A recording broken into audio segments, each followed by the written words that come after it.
अस्सलाम वालेकुम दोस्तों, मैं हूँ आपका होस्ट हाशिम नियाज़ी। दोस्तों, इस वक्त मैं सिविल सेक्रेटेरिएट के बाहर खड़ा हूँ और मेरे पीछे आप कुछ लोग देख रहे हैं। मैं आपको इनके वो स्लोगन दिखाता हूँ जो इन्होंने मुख्तलिफ बैनर्स पर लिखे हुए हैं। और ये गार्डियन एंड वार्ड एक्ट के तहत जो केसेस चलते हैं वालिदैन से मुलाकात के लिए, ये वो वालिदैन जो वालिद हकूक़ मार्च कर रहे हैं, इनसे ये पूछते हैं कि इनकी शिकायत क्या हैं, क्या कंप्लेंट्स हैं बतौर फ़ादर जो ये मूवमेंट चला रहे हैं। पहले मैं आपको इनके बैनर्स पर लिखी हुई चीज़ें दिखाता हूँ, ज़रा दिखाइएगा।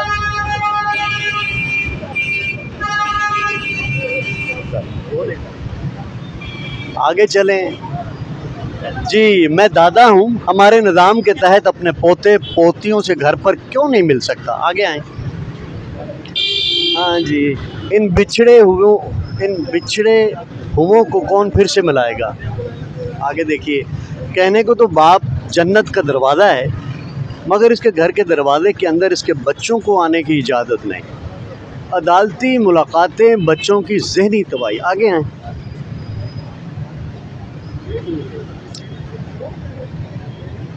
जी। ये दिखाइए। तलाक या खुला गुनाह नहीं, मगर बच्चों को माँ बाप से छीनना गुनाह है जी। मैं नॉन कस्टोडियल बाप हूँ, मुझे आज़ादी से अपने बच्चे घर पर मिलने दो। यानी मुझे आज़ादी से अपने बच्चे से घर पर मिलने दो जी। मोहतरम जज साहब, यहाँ ये जज साहब से भी ये रिक्वेस्ट कर रहे हैं, कैदी भी ईद पर बच्चों से मिल सकते हैं, पर मुझे ईद पर इजाज़त ना मिली जी। ये भी जज साहब से एक सवाल है। मोहतरम जज साहब, अबूरी खर्चे के साथ अबूरी मुलाकात भी लगा दें। अच्छा, आ जाए यार, उधर आ जाए। ये ज़रा दिखाएं। ये आ गया दावा साहब जी। कहने को तो बाप जन्नत का दरवाज़ा है, मगर इस घर के दरवाजे के अंदर इसके बच्चों को आने की इजाज़त नहीं जी। जी दोस्तों, अब मैं इस मार्च जो है जो हो रहा है, वालिद हकूक़ मार्च के जो लीडर हैं, जो इनको प्रेजेंट कर रहे हैं, वो किधर है जी। आइए ज़रा मूवमेंट इनकी देखते हैं। ये सामने चले गए हैं दोस्तों, वहाँ जाके इन्होंने बैनर पकड़ लिए हैं, वहाँ जाके कंपेन कर रहे हैं। आ जाए ज़रा। नहीं, चलते रहने दे, चलता रहे। आ जाए दोस्तों। इनकी तादाद तो ज़्यादा थी, लेकिन बारिश होने की वजह से शायद ये मैनेज नहीं हो पा रहा, लेकिन फिर भी इन्होंने मैनेज कर लिया है। और अब ये सिविल सेक्रेटेरिएट, बैकग्राउंड पे सिविल सेक्रेटेरिएट है, और अब ये उसकी दीवार के साथ, सेक्रेटेरिएट की दीवार के साथ खड़े हो गए। अब टोटल व्यू या पूरा व्यू फ्रेम में आप देखें तो जिस तरह ये अभी हमने इनके बैनर्स पढ़े हैं, उसमें आप देख सकते हैं कि ये लोग बैनर्स पकड़ के खड़े हो गए जी। दोस्तों, जो रिप्रेजेंट कर रहा है इस मार्च, वालिद हकूक़ मार्च को, मैं उनसे बात करना चाहूँगा। वो किधर हैं? चले, आपका गुड नेम? अली रज़ा, रहीमिया खान से। अली रज़ा, मुझे बताओ, आपको गार्डियन एंड वार्ड एक्ट के जो कोर्ट्स हैं, गार्डियन कोर्ट्स हैं, जजेस से क्या प्रॉब्लम है आपको? सर, जजेस से हमें प्रॉब्लम सिर्फ इतनी है कि हम ये चाह रहे हैं कि शेयर पेरेंटिंग हो, इक्वल जो राइट्स हैं ना, वो जैसे मदर को मिल रहे हैं वैसे फादर को मिलने चाहिए।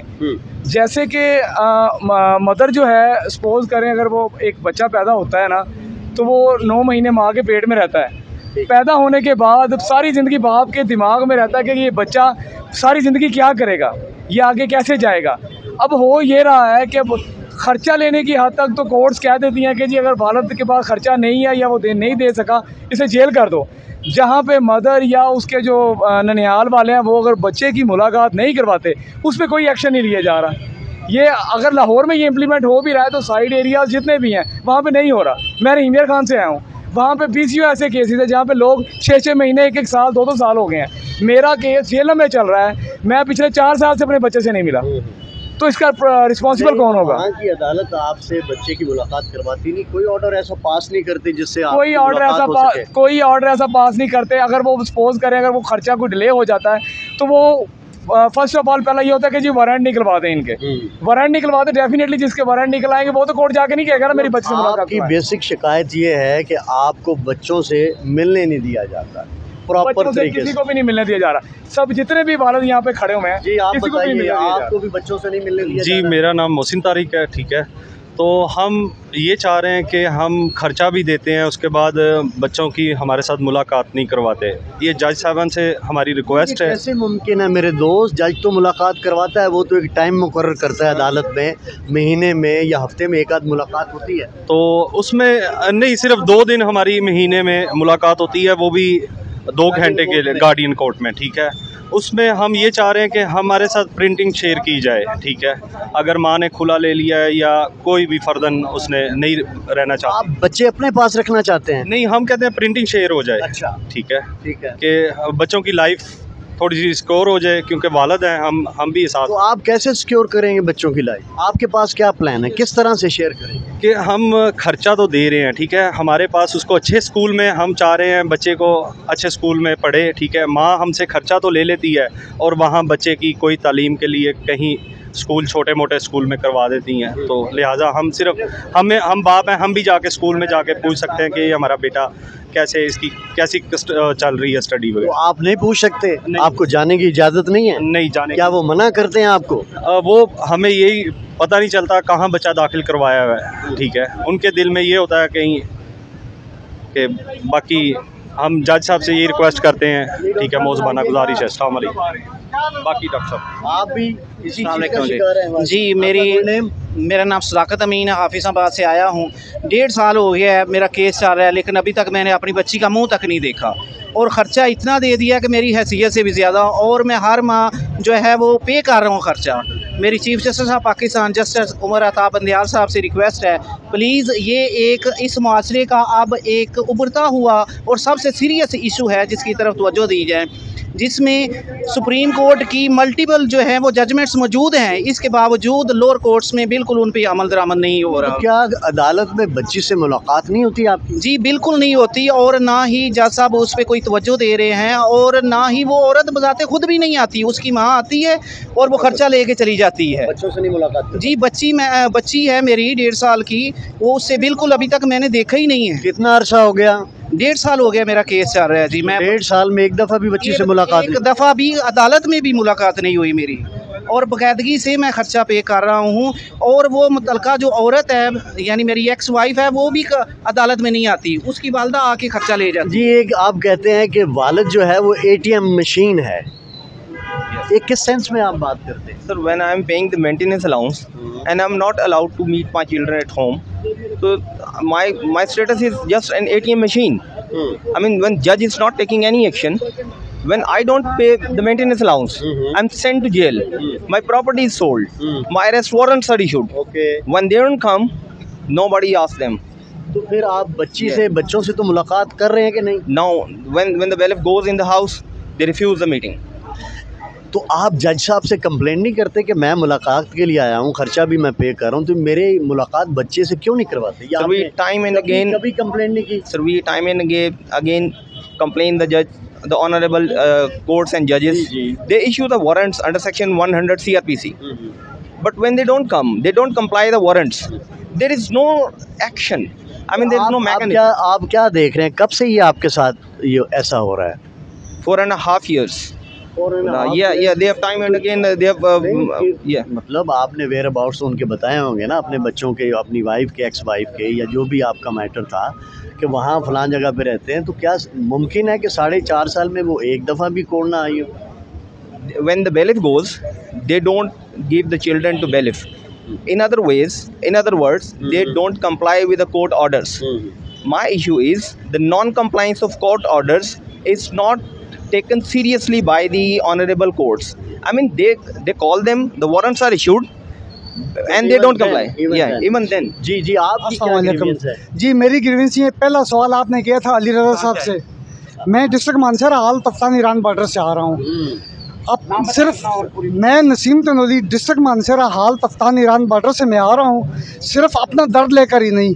यहाँ पर मेरे साथ कई अफेक्टेड पेरेंट्स मौजूद हैं जो कि 10-10 सालों से अपने बच्चों से नहीं मिल पा रहे हैं। मैं खुद अपनी मिसाल दूंगा कि मैं 10 सालों में सिर्फ 3 बार अपनी बच्ची से मिला हूँ।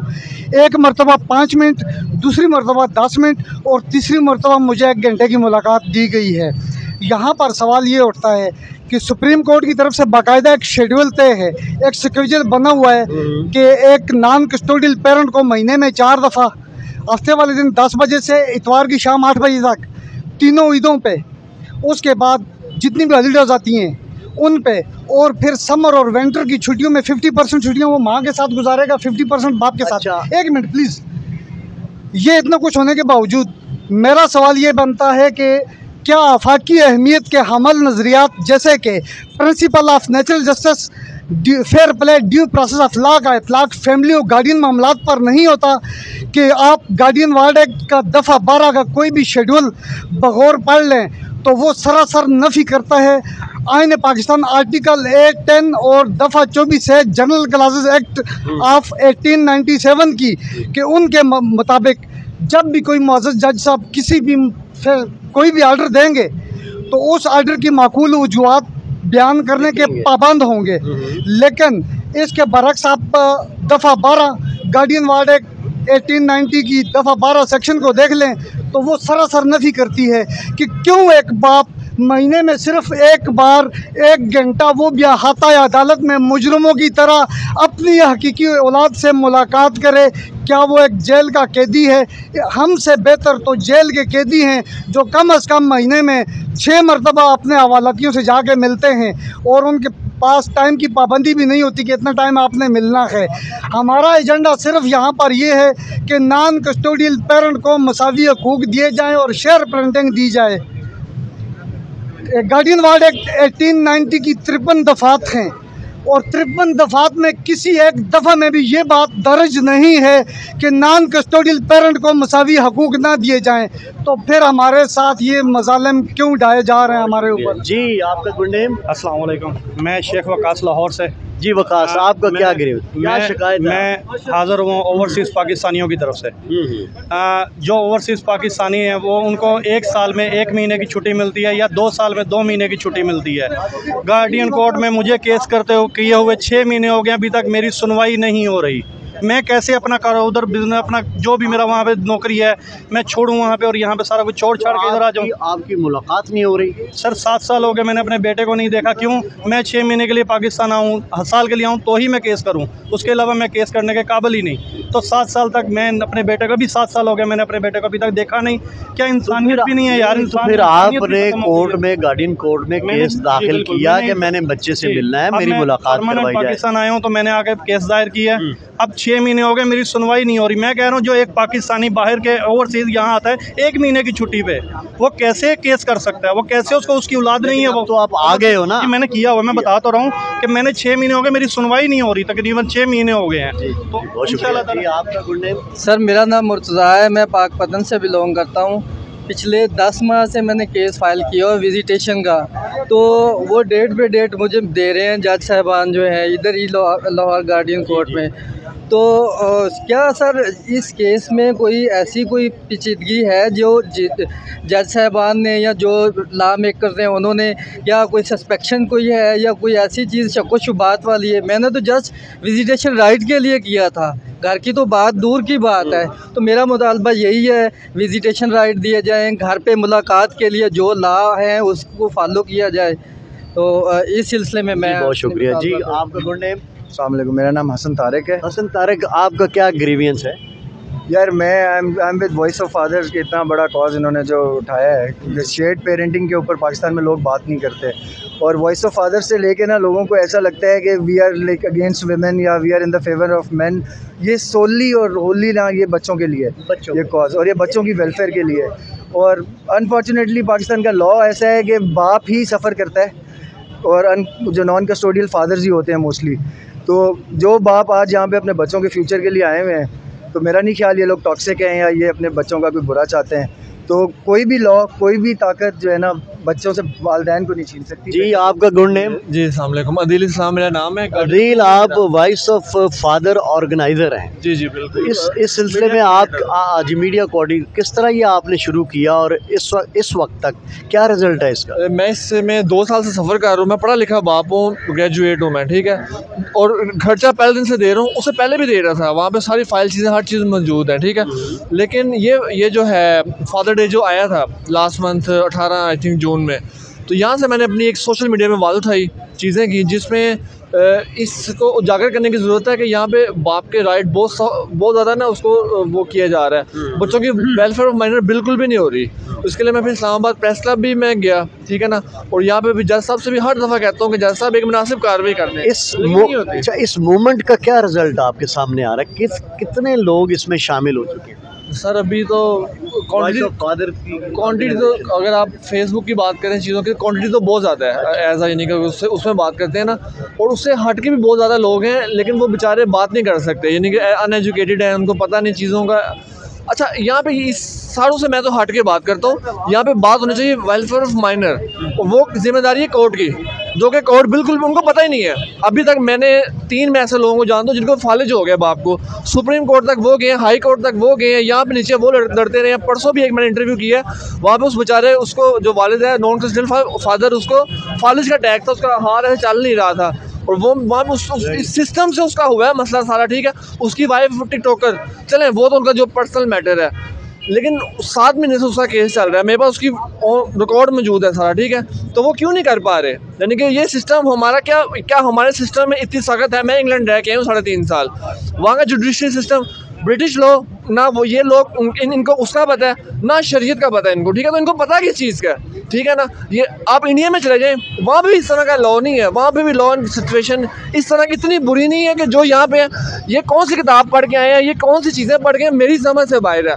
मैं इतनी कोशिश की है ना समझने की कि अब मेरे केस में देख लें, अदर पार्टी थोड़ी सी यानी कि ना वो हाई थोड़ी सी प्रोफाइल है, ठीक है। तो मैं कोई जज का काम है जस्टिस देना।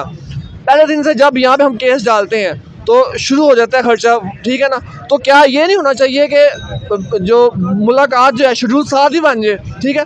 मेरा 2 साल से मेरा केस चला है, 3 मुलाकातें मैं ले सका हूँ अभी तक ना। ये दोनों ईदों में मुलाकात मेरी हुई, दिसंबर में उसकी बर्थडे थी बच्चे की ना, मेरी उसमें मुलाकात हुई नहीं। 8-9 महीने अभी हो गए हैं। खर्चा मेरा रेगुलर खर्चा भी ज़्यादा लगा हुआ है, वो भी जस्टिफाइबल नहीं है।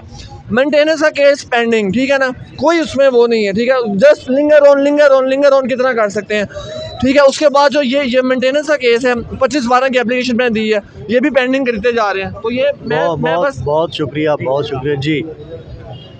जी। आपका good name? Sir Abid Aslam. जी आबिद असलम, आपकी क्या शिकायत है? सर मेरी वाइफ फौत हो गई है, ठीक है। मेरा बेटा धोखे से इन्होंने रखा अपने पास, ठीक है। 26 सर मैं क्या बताऊँ, मुझसे बात भी नहीं हो रही। मेरा बेटा उन्होंने छीना हुआ मुझसे, जबकि वालदा नहीं है। तो किसका हक है? बाप का हक है या नानी का हक है? तो आपने केस किया? सर केस मेरा चल रहा है, लेकिन इसमें कोई इतना मुलाकात हुई बच्चे? मुलाकात सिर्फ ईद के छोटी के दूसरे रोज़ मुलाकात थी, इन्होंने नहीं करवाई मेरे से मुलाकात। यहाँ से बेल्फ लेके गए हैं, फिर मुलाकात हुई, फिर बड़ी ईद के दूसरे दिन मुलाकात हुई है। अभी तक शेड्यूल ही नहीं बन रहा। सर ये कैसा पाकिस्तान में कानून है? एक बाप को हक नहीं है अपने बेटे के पास रहने का। बहुत शुक्रिया जी। चुगताई साहब इधर आ जाएं। आप देख रहे हैं कि मैंने मुख्तलिफ इन लोगों के इंटरव्यूज़ किए हैं जिनको अदालतों से शिकायत है, इस कानून से शिकायत है, इस लॉ के प्रोसेस से शिकायत है।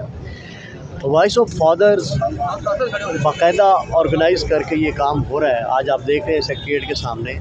आप बीइंग ए लॉयर मुझे बताएं कि ये जो इनके ग्रीवेंसेस हैं, जो इनके बड़ी ही पॉजिटिव कंप्लेंट्स हैं, इनको सुन के तो मुझे ऐसा महसूस हो रहा है कि जैसे वाकई हमारा जो जुडिशरी सिस्टम है उसके अंदर शायद इतनी जान नहीं, या उसकी एप्लीकेबिलिटी जो है वो इतनी पावरफुल नहीं है, उसके ऊपर जो अमल दरामद है वो इतना अच्छे तरीके से नहीं हो पा रहा। आप इनकी ग्रीवेंसेस को कैसे देखते हैं और इनके लिए क्या सोल्यूशन जो है आप इसका वे आउट निकालते हैं? बिस्मिल्लाहिर्रहमानिर्रहीम। पहली गुजारिश तो मैं ये करूँगा कि कानून का जो दरवाज़ा है वो वाहिद रास्ता है जो सबको अडॉप्ट करना चाहिए, और कोई भी गैर कानूनी बात, कोई भी गैर कानूनी हरकत जो है किसी को सोचनी नहीं चाहिए। प्रॉब्लम यहाँ पे ये आ गई है कि औरत जो है वो एक वुमन कार्ड खेल जाती है अपनी मजलूमियत के लबादे में। जो उसका एक्स हस्बैंड होता है उसको हर तरह की एक्सप्लॉयटेशन वो करती है, उसकी सैलरी को through advocate general office, through accountant general office 1/3 salary को कुर्क करवा लेती है। हमारे माशरे को तोड़ने वाला जनरल मुशर्रफ है, जिसने ये कहा कि जी चूही औरत आ जाती है बाकायदा कोर्ट में, उसको पहली पेशी पे ही फ़र्क कर दिया जाए ये वो लॉ है जो अमेरिका ने बनाया और इस अमेरिकन लॉ की इम्प्लीमेंटेशन जनरल मुशर्रफ ने की। और फैमिली लॉज में जो अमेंडमेंट की गई उस अमेंडमेंट का मकसद यही था कि इनके पास एक ख़ानदान है, इनके ख़ानदान को, इनके यूनिट को तोड़ दिया जाए, बर्बाद कर दिया जाए और इनको अमेरिकनाइज कर दिया जाए, लिबरलाइज कर दिया जाए। सोशल मीडिया के तहत इनको हर सहूलत जो है वो दे दी जाए, सो दैट हस्बैंड जो है वो एक डिस्पेंसेबल कमोडिटी बन के रह गया है। हस्बैंड की उनको ज़रूरत ही नहीं रही। जब उनकी सारी ज़रूरतें पूरी हो जाती हैं, जब उनका सारा मेंटेनेंस क्लियर हो जाता है, तो वो फिर बच्चों को बतौर वेपनरी, बच्चों को बतौर एक आर्मेडा, बच्चों को बतौर एक औजार और हथियार के तौर पे इस्तेमाल करके एक वुमन कार्ड प्ले करके तो कोर्ट्स क्या करती हैं, कोर्ट जो हैं फादर के साथ इंतहाई ज़्यादती करती हैं। कोर्ट्स अपनी जजमेंट्स नहीं पढ़ती और ये गार्डियन कोर्ट जो हैं उनके लिए इंस्ट्रक्शन जो हैं 2018 SCMR में आ गई हुई हैं, 2022 SCMR में आ गई हुई हैं। ये सारी डिटेल जो हैं मैंने इन फादर्स के साथ, इनका जो इंचार्ज हैं डॉक्टर साहब, उनके साथ ये सारी जजमेंट शेयर की हुई हैं। मैं उनसे ये रिक्वेस्ट करता हूँ कि उन सारी जजमेंट को पढ़ के ऑनरेबल कोर्ट जो हैं, जो प्रिजाइडिंग ऑफिसर्स हैं, उनको प्रॉपरली अपना मैटर जो है वो आप प्लेस करें, उनको बताएं, उनको पढ़ाएं। ये जो हमारे जजेस हैं इंतहाई नालायक, इनएफिशिएंट और बाकायदा जो है ये कानून से अवे हैं, परे हैं। इन्हें कानून के रास्ते पे लाना हमारी कानून की और फादर्स की ड्यूटी है और ये ड्यूटी हम ज़रूर करेंगे। इसके लिए इनका इत्तेहाद ज़रूरी है। वॉइस ऑफ फादर्स में मैं सिंपली एक चीज़ रिकॉर्ड करवाना चाहता हूँ, वो ये है कि फादर जो है वो जन्नत का दरवाज़ा है। इन अदालतों ने उस जन्नत के दरवाजे को तोड़ने की कोशिश की है, इसके लिए इनको माफ़ी नहीं दी जा सकती। हर वो कोर्ट जो गलत काम करती है, जो मुलाकात के ऊपर एक्शन नहीं लेती, कंटेम्प्ट ऑफ कोर्ट में औरत के खिलाफ भी सेक्शन 100 क्रिमिनल प्रोसीजर कोड के तहत वारंट जो है गिरफ्तारी का जारी होना चाहिए। औरत को बाकायदा एक इक्वल राइट्स के तौर पे ट्रीट करना चाहिए। औरत हमसे क्या मांगती है? औरत हमसे इक्वल राइट्स मांगती है। जब औरत कहती है कि इक्वल राइट्स हैं, तो शेयर्ड पेरेंटिंग में औरत को क्या तकलीफ है? औरत का क्या मसला है? औरत अपने आप को मजलूम साबित करके हर तरह की जो उसकी illegal, unlawful, malicious and malafided designs हैं उसको पूरा कर लेती है। मैं औरत के खिलाफ नहीं हूँ, लेकिन यहाँ पे औरत जो है वो औरत के खिलाफ है। उस औरत को बैड एडवाइस मिलती है, उसकी माँ, उसका बाप, उसकी खाला उसको पुअर एडवाइस देती है। उस पुअर एडवाइस की वजह से वो क्या करते हैं कि जी मैंने तो फलां से ये खर्चा ले लिया था, मैंने तो जी डावरी आर्टिकल्स कर लिया था, मैंने तो जी फादर को ये कर लिया था। एक तलाक याफ्ता औरत जब किसी मोहल्ले में आती है तो हमारे दौर में उसके साथ मुलाकात जो है मना कर दी जाती थी। और आजकल क्या होता है, हमारे मोहल्लों में और हमारी कॉलोनीज़ में वो औरत जो तलाक लेके आती है वो लीडर बन जाती है, उससे सारी पूरा एडवाइसेस ली जाती हैं। मैं अपने बेटों को, बेटियों को, बच्चों को, बच्चियों को, बहनों को ये मैसेज दे देता हूँ कि कम बैक टू दी सिराते मुस्तकीम। आप सिराते मुस्तकीम पे आ जाएं और इन फादर्स को अगर आपने मजीद जुल्म का निशाना बनाया तो याद रखें कानून आपको नोट कर रहा है और रब्बे कायनात का कानून जो है उसके हवाले अपने आप को बिल्कुल भी ना करें। और कोर्ट्स को राह रास्त पे लाना हमारी ड्यूटी है और मैं समझता हूँ इसके लिए पेरेंट्स को, ग्रैंड पेरेंट्स को अपनी अखलाकी ड्यूटी जो है वो लीगल ड्यूटी से ज़्यादा निभानी चाहिए। बहुत शुक्रिया जी मेरे दोस्तों। अभी आपने देखा कि वॉइस ऑफ फादर के हवाले से ये एक प्रोग्राम हमने किया है जी। बहुत शुक्रिया, थैंक यू वेरी मच दोस्तों। बहुत